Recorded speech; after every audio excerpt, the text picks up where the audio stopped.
fair elections, the true test of an election system is its ability to ensure a free and fair electoral process. If we want democracy to be translated into reality on the ground, it is important that the election system is impartial and transparent. कैसा होना चाहिए election का जो system है, ये impartial होना चाहिए, कोई पार्शलिटी नहीं होनी चाहिए और ट्रांसपेरेंट होना चाहिए. मतलब what is going on that is visible, वो हर किसी वोटर को भी पता हो कि क्या चल रहा है. ये जो सिस्टम ऑफ इलेक्शन है, it must allow the aspirations of the voters to find legitimate expression through the electoral result. ये जो सिस्टम है इलेक्शन का, इसमें जो वोटर्स हैं उनके विश एस्पिरेशंस होती हैं, देयर डिज़ायर्स, वो उसको लेजिटिमेट एक्सप्रेशन मिलता है. लॉफुल, लेजिटिमेट को मतलब है कानूनी रूप से मान्यता मिलती है.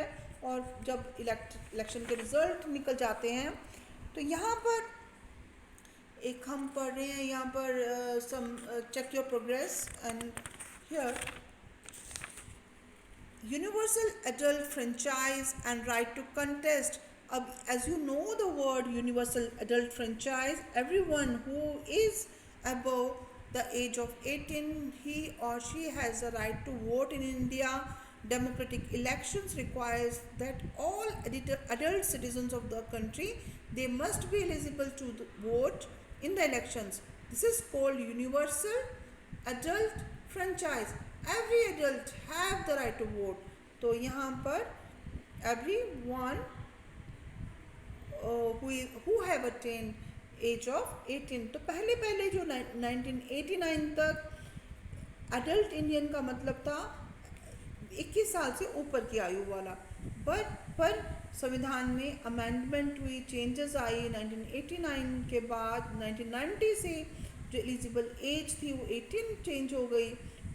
जितने भी सिटीजन्स, नागरिक who are able to participate in the process of electing their representative, तो they have to attain the age of 18. और this is consistent with the principle of equality. सबको समान रूप से वोट देने का अधिकार है और कोई भी डिस्क्रिमिनेशन नहीं की जाती, भेदभाव नहीं किया जाता. इस बेसिस पर यह हमने राइट वाले लेसन में हमने क्लियरली पढ़ लिया है. Many people thought and many think so today that giving the right to vote to everyone irrespective of educational qualification was not right.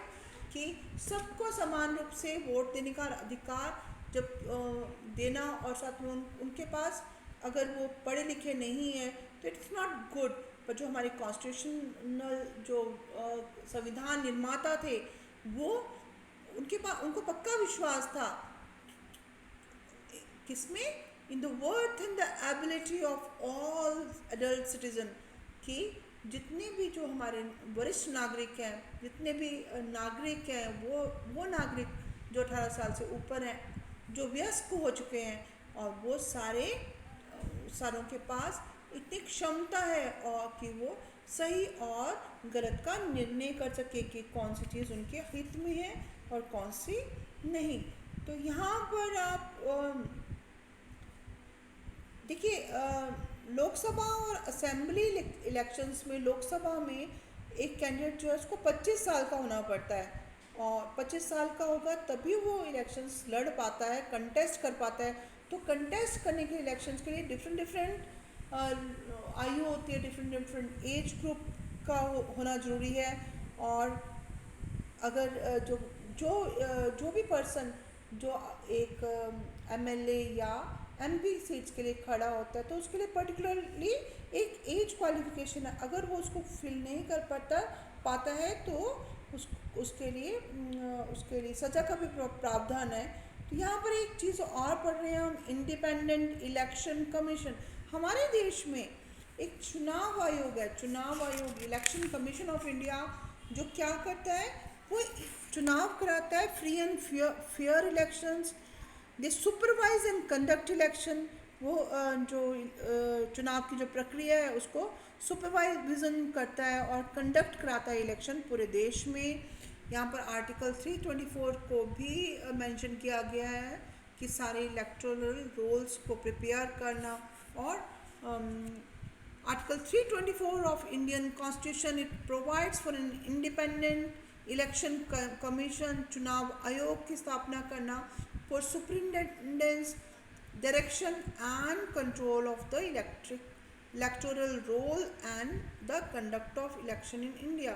Bharat में जो इलेक्शन चुनाव करवाना ये उसकी जिम्मेवारी होती है, और यहाँ पर supreme court has agreed with this interpretation of constitution. जो इलेक्शन कमीशन ऑफ इंडिया है इसको असिस्ट करने के लिए, हेल्प करने के लिए एक चीफ इलेक्शन कमिश्नर होता है, चीफ इलेक्शन ऑफिसर होता है हर स्टेट में. Election commission is not responsible for the conduct of local body elections. ये जो चुनाव आयोग है ये जो लोकल बॉडीज़ के इलेक्शंस होते हैं, जैसे कि म्यूनिसिपल कमेटीज़ के या पंचायती राज जो इलेक्शंस होते हैं, इनमें पार्टिसिपेट नहीं करता. इलेक्शन कमीशन ऑफ इंडिया ये सिंगल मेंबर का भी हो सकता है और मल्टी मेंबर पार्टी का भी हो सकता है. तो ये हम लोग पढ़ते हैं इसमें. Chief election commissioner he has the main role, and there is a general consensus that a multi-member election commission is more appropriate. एक लोग में एग्रीमेंट की लोग में सहमति हुई थी कि ज़्यादा मेंबर्स का होना चाहिए इलेक्शन कमिश्नर.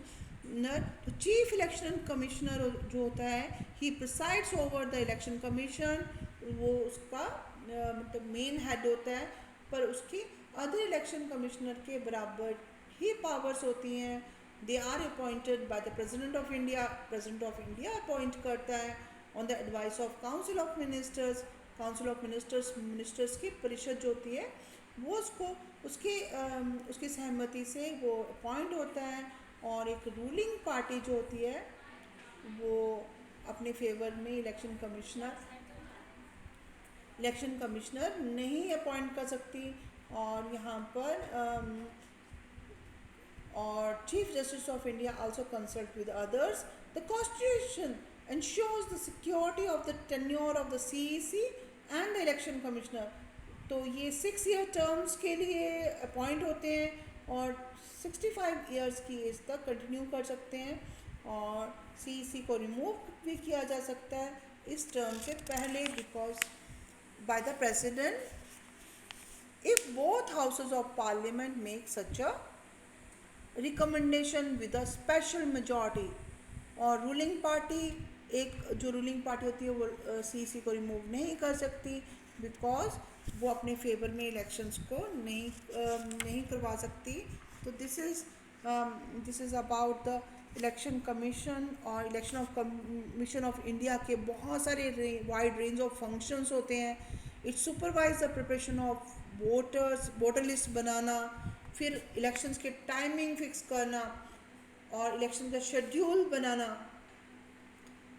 इलेक्शन शेड्यूल में क्या होना चाहिए, इलेक्शन की नोटिफिकेशन कब होना है, elections date from which nominations can be filed, और जब कौन से डेट पे नॉमिनेशन लोग कैंडिडेट्स फिल कर सकेंगे, और last date for filling the nominations, last date of scrutiny, last date of withdrawal of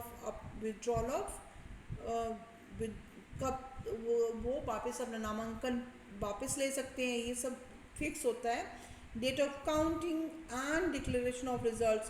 तो during this entire process the election commission has the power to take decisions to ensure a free and fair पोल.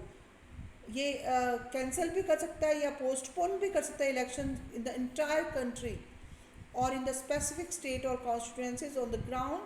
कि अगर वहाँ का ground अच्छा नहीं है, मतलब लोग जो मतलब अनफेयर मीन्स यूज़ कर रहे हैं, ज़बरदस्ती बाहुबली जो है वो यूज़ कर रहे हैं अपने power to bring the votes in their candidates, favour of their candidates, तो he can cancel the elections. This is also possible. Or the commission also implements a model code of conduct for parties and candidates. एक model code of conduct, एक आचार संहिता लागू होती है, उस आचार संहिता के अनुसार ही काम होता है. और the commission it is a model code of conduct for parties in election. It can order a repoll अगर स्पेसिफिक सर्कमस्टांसेस होते हैं तो ये क्या रीपोलिंग इज आल्सो ऑर्डर्ड और recounting of votes can be done when the counting process has not been fully and अगर वो fair elections नहीं हो रहे हैं, जस्ट इलेक्शंस नहीं हो रहे हैं, तो it can conduct the elections again.